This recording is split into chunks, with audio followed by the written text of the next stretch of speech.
De la naissance d'un enfant au transfert d'un patrimoine, chaque situation est unique et mérite d'être bien vulgarisée par des conseillers dans le domaine. Voici la chronique des bonsconseils.com avec Éric Veilleux et Bernard Paquette, conseillers en sécurité financière chez Des Bons Conseils Incorporés. Il est 8h15 et comme chaque lundi, on jase avec l'équipe des Bons Conseils. Ce matin avec nous, Monsieur Éric Veilleux, bonjour. Bonjour. Comment vas-tu? Ça va super bien, vous autres? Très bien. Passé un beau gros week-end à faire plein d'affaires. Ouais, ben une journée qu'on était plus sur le hop, puis hier, le ménage à la maison t'avais fait, tout t'avais fait. Fait qu'une journée à rien faire. C'est bien. Comment t'as appelé ça tantôt, donc? La farniente. La farniente. Ah ouais, c'est ce qui me rapproche le plus du sud présentement. Ça fait bien ça. Une journée à rien faire, c'est le fun. Fait bien des fois. Oui. Pas beaucoup dans une année, mais hier, c'était une journée de couverte en polar. Ben, c'est correct, ça, avec la télé, j'imagine. Pis... Oui, puis aller dehors aussi, tu sais, juste marcher, il faisait beau. Il y avait un beau soleil hier, un coup bien habillé. Ouais. Là. Ouais, c'était pas si froid hier, là, bien non, habillé. Ben, il y avait un petit vent, là, sur le là, je loue un chalet sur le bord d'un lac, puis le vent, il arrive. Là. Ouais, c'est sûr. On le sentait. Aujourd'hui, on va parler d'achat périodique, hein? Ouais, c'est ben, un peu ça? C'est ça. Comme c'est là, on arrive en beaucoup d'incertitudes boursières. Là, on le sait, des dernières semaines, il y a des corrections qui sont quand même là. On a une correction moyenne d'environ du marché, là, entre 10 et 13 là, le marché qui a perdu. On a senti vendredi que ça avait envie de reprendre, là, que les investisseurs commencent à avoir des opportunités d'affaires. Là. Vendredi, on était plus dans le vert, puis on a eu une pas pire journée, mais on n'a pas repris les pertes encore. Puis présentement, ben, tu sais, acheter la bourse est peut-être encore haute, puis on est incertain, puis les gens ils disent, bon, mais il faut que je cotise à mes REER quand même. Oui. Là, je vois la date arriver, comment je cotise, je vais où, puis je sais que quand la bourse abaisse, il y a des occasions d'affaires, mais comment acheter dans ce temps-là? C'est jamais évident, là. Ben, nous autres, on suggère beaucoup de faire de l'achat périodique présentement. Mettons, on fait un chiffron, là, juste pour que ça soit plus facile. Mettons, vous avez 12 000 $ à investir en REER cette année.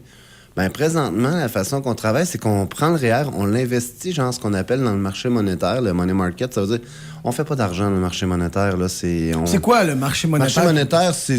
T'es au taux du jour partout, fait que ton argent baissera pas, elle descendra pas. On t'achète des devises, c'est un peu ça? Ouais, c'est la devise. T'achètes quelque chose qui bougera pas. OK. C'est du safe. OK. Puis de ça, ce qu'on fait présentement, c'est qu'on va acheter, mettons, 1/12 par mois. On va se mettre sur un an, on va se mettre sur 6 mois, dépendant du montant. Tu sais, j'ai mis 12 000, c'est ça, c'est peut-être un petit montant pour aller sur 12 mois, mais ce qu'on fait, c'est qu'on rentre, mettons, 1 000 $ ce mois-ci. Fait que si, mettons, ce mois-ci, la bourse est à, mettons, genre, je fais des chiffrons, mettons, à 100 $, là, tu sais, de la part qu'on achète. Le mois prochain, on a eu une autre drop, puis la drop est rendue à 50 $. Fait que là, 100 $ qu'on a acheté, ben là, Colin, lui, il a perdu. Il a perdu, oui. Mais lui qu'on a acheté, il était rendu à 50. Fait que le coût moyen des parts qu'on achète, parce que souvent, c'est des parts qu'on achète, ben là, mon coût moyen est rendu à 75 $. Okay. Parce que j'ai pas tout acheté à 100 $, mais j'ai pas tout acheté à 50. J'ai remonté mon coût moyen quand même. Comprends. Puis la beauté de l'affaire, c'est si on a une bonne vraie correction, tu sais, que, oups, là, ça... Ben, quand on est en money market, ben, c'est facile pour nous autres de dire, appeler le client, se garder. Là, on pense que on a pogné le bottom line. On peut pas le timer parce que c'est pas bon de timer le marché. Jamais, jamais, jamais. Parce que le truc à la bourse pour faire de l'argent, c'est de rester investi. Mais présentement, avec l'incertitude, ben, c'est une bonne façon de rentrer. C'est ce qui est sécuritaire parce que on met pas tous nos œufs dans le même panier la même journée. Fait qu'on achète un petit peu une journée, un petit peu l'autre, un petit peu dans le mois, dans l'année. Mais par contre, si on a une correction de 30 %, là, ça serait quand même majeur. On s'entend, je veux pas faire peur au monde.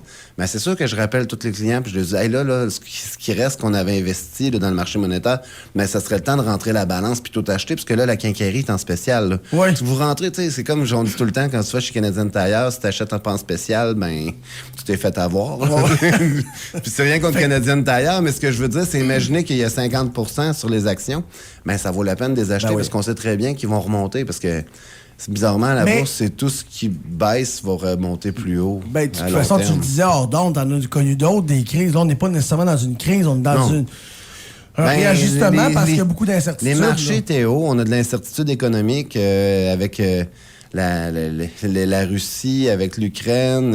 Ça fait de la tension économique. On ne sait pas trop, on va-tu avoir une petite guerre là? Il n'y en aura peut-être pas. Les gouvernements, là, ils parlent d'augmenter les taux d'intérêt. Ça fait longtemps qu'ils disent que l'inflation est haute. Ils veulent augmenter les taux d'intérêt, puis ils l'annoncent. Mais vois-tu, la semaine passée, finalement, ils étaient supposés de le faire. On était presque certains qu'ils allaient le faire, puis ils ont maintenu le taux directeur encore. Oui, c'est effectivement. Il y a une coupelle de grands boursiers qui disent que les gouvernements feraient une grosse erreur présentement de monter les taux. Ils disent que l'inflation, ça va se stagner par elle-même présentement. Puis j'ai parlé à d'autres gens, puis tu sais, je pense qu'ils n'ont pas la science infuse, personne là. Mais ce qu'ils disaient, c'est que on pensait peut-être être en récession cette année, qu'on allait vivre une récession. Par contre, eux autres, ce qu'ils disaient, puis c'est, comme je dis, il faut pas prendre ça pour du cash mais ce qu'eux autres, ils disaient, c'est que je pense pas qu'on va être en récession cette année, surtout si le stock commence à rentrer. Parce que si, mettons, les puces électroniques rentrent, on va se remettre à vendre des autos. Les shops vont virer dans le tapis. On a 2 années de pénurie. Fait qu'à un moment donné, si on est en pénurie, il faut remettre du stock dans les tablettes. Fait que ce qu'ils disent, c'est qu'ils pensent qu'on va pas avoir un début d'année un petit peu plus mollo. Donc, c'est le temps d'acheter doucement. Parce que ça mais va qu'ils pensent qu'après ça, on va quand même avoir une année de croissance. Ça va être moins croissance que les dernières années, puis une chance, puisque l'inflation ne suivrait pas. Mais ils pensent encore qu'on va avoir une année boursière qui va être intéressante. Mais présentement, tout acheter du jour au lendemain, peut-être que c'est un petit peu plus risqué. Fait que nous autres, ce qu'on conseille à nos clients, c'est vraiment de l'achat périodique par somme fixe. Un montant par mois, un montant aux 2 semaines. Dépendamment. Fait qu'on en jase aux clients. Encore là, ça dépend de chaque client, évidemment. Ça dépend toujours de chaque client. Mais ce que je dis, c'est que les gens savent pas comment rentrer, ils sont comme nerveux, puis ils mettent ça dans un CPG comme c'est là. Oui, on perdra pas, mais avec l'inflation à 7 puis on fait mettons, 0,75 de rendement, ben, on perd quand même beaucoup de capacité d'achat. Donc, à un moment donné, la sécurité, ça a un coût. OK. Donc, vraiment d'y aller avec des pros de façon périodique. Idéalement, c'est de regarder un peu, puis chaque client a sa tolérance au risque aussi, fait qu'on s'ajuste en conséquence de ça aussi. Puis c'est le même pour les banques, c'est le même pour tout le monde. Mais présentement, c'est la patience. Tu sais, comme j'ai mis sur mon Facebook encore, il y a 2 semaines, que Warren Buffett, il disait, c'est simple, la bourse, c'est un transfert d'argent des investisseurs les moins patients aux plus patients. Puis je le répète, mais présentement, on est dans la game de patience.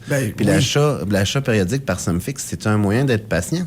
Parce que oui, j'ai cotisé à mon REER, oui, j'ai rentré dans les marchés, puis en plus de ça, je diminue mon risque d'acheter trop, puis je diminue mon risque de pas être dans le marché quand le marché va arriver. Parce qu'ils disent que si tu manques les 5 meilleures journées de la bourse dans une année, tu vas perdre du rendement terrible, puis il y a des tableaux qui le prouvent. Fait qu'à un moment donné, il faut être investi. Mais c'est peut-être pas le temps de tout investir à très, très haut. Non, mais on va avoir des occasions d'affaires, parce que la bourse qui descend, on se le crachera pas, c'est des remplis d'occasions d'affaires. Il faut en profiter quand ça passe. Mais c'est difficile, parce que c'est pas la première fois qu'on en parle. L'argent, c'est émotif. Absolument. Puis à partir du moment où on a une petite crainte, c'est difficile d'être patient. Présentement, les conseillers jouent beaucoup aux psychologues. Puis on n'a pas le choix, parce que nous autres, on n'a pas le choix de dire aux clients, si vous sortez présentement, vous allez enrichir ceux qui sortiront pas. C'est carrément ça. Prenez votre temps si vous n'en avez pas besoin pour demain matin. Soyez l'enrichi et non celui qui enrichit. Oui, mais c'est à cause que la patience va toujours jouer en faveur de l'investisseur. C'est juste qu'il ne faut pas en avoir de besoin pour hier. T'sais, on le sait, quand on rentre sur un marché boursier, c'est pas pour demain matin. C'est ça que je dis souvent aux gens. Si vous placez de l'argent pour dans 6 mois, on n'est pas à la bonne place. Laissez-le dans votre compte de banque. Là, on est certain qu'elle ne perdra pas. Puis elle ne montrera pas, mais elle ne perdra pas. Souvent, les gens disent, hey, je veux mettre de l'argent, puis tu as besoin de ton argent quand? Dans 6 mois, non, je veux pas rentrer ça dans le marché. Je risque de te faire perdre des sous. Mais comme on dit, c'est un long shot deal. Oui, absolument. On achète les REER pour la retraite, les comptes d'épargne libre d'impôt. Le but, c'est de faire du rendement. Si on ne fait pas de rendement dessus, ça donne rien qui soit libre d'impôt, parce que c'est le rendement qui est imposable sur ton argent. Fait que si tu mets ça dans un CELI à 10,10%, ton CELI ne sert absolument à rien à part parquer de l'argent dans une banque. En parlant de ça, vu qu'on est dans le temps bientôt des impôts, vous avez un site Internet, vous avez mis sur pied CELI au REER. Oui, CELIauREER.com, c'est super simple. Souvent, les gens me disent, je suis mieux de cotiser un CELI, je suis mieux de cotiser un REER. Fait que c'est 10 petites questions qui sont très, très simples. C'est très léger. Ça l'aide quand même à se poser des questions. Tu sais, je veux mon argent pour quoi? Pour m'acheter une maison. Je mets de l'argent pour ma retraite. Je mets de l'argent pour augmenter mes allocations familiales. Fait que c'est plein de petites questions super simples. Puis ça peut vous orienter à dire, bon, cette année, j'aime mieux cotiser un CELI, cotiser un REER, mais ça fait surtout réfléchir. Fait que j'invite vraiment les gens à aller le voir. CELIauREER.com, c'est très simple. Puis après ça, vous avez des questions de desbonsconseils.com, notre site de la compagnie, très simple aussi. Toujours un bonheur. Je te souhaite une belle semaine. Merci beaucoup. Salut. Desbonsconseils.com vous a été présenté par Éric Veilleux et son équipe située au 135-25 boulevard Lacroix à Saint-Georges. De la naissance d'un enfant au transfert d'un patrimoine, différentes stratégies s'offrent à vous. Parce que chaque situation financière est unique, vous devez vous assurer d'en tirer le maximum. Notre équipe d'expérience est là pour vous donner les bons conseils dont vous avez besoin. Communiquez avec nous au 228-72-24 ou desbonsconseils.com.